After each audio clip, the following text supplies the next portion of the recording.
If you're wondering what the big deal about self-settling is and baby sleep, keep listening. I'm a sleep consultant, and self-settling is one of the things that you'll hear me and lots of other sleep consultants harp on about, and here's why. Self-settling is a baby's ability to make the transition from awake to asleep on their own. So you're able to put your baby down in their cot or their crib in an awake state. They don't have to even be drowsy, and they are able to put themselves to sleep. And the reason why this is so key is that for so many babies, after the age of roughly 3 to 5 months, when they go through the 4-month sleep regression, the way that they go to sleep quickly becomes the way that they want to be resettled overnight and after a sleep cycle. So what that means is that if you were previously rocking, bouncing, patting all the way to sleep at bedtime, after the 4-month sleep regression, so many babies then start to wake at the end of a sleep cycle, roughly 90 minutes to 2 hours overnight, although some families don't even get that. It's more like 45 minutes to an hour, and their baby starts to cry out and need them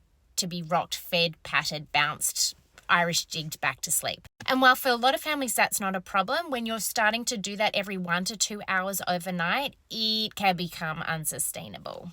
So the beauty of teaching a baby to self-settle, and for some, they actually need to be taught and supported in how to do that, is that they learn how to put themselves back to sleep not only at bedtime, but in between sleep cycles. So they don't need to call out and have you pat them back to sleep every time. Then you can start transferring that skill to day naps. So they're able to fall asleep at the beginning of the nap, and then they're able to link a sleep cycle, which means goodbye catnapping. And whilst it's absolutely true that for some babies, they're easily assisted to sleep at the beginning of bedtime and then they can still link sleep cycles on their own, for so many babies, that's simply just not the case. And it's not because the parent or the baby is doing anything wrong.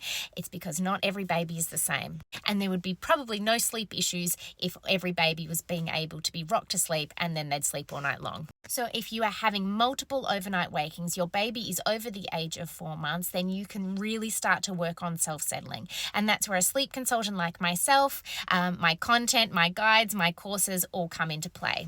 They will walk you through what self-settling is and how to teach your baby how to do it. And honestly, self-settling is a game changer.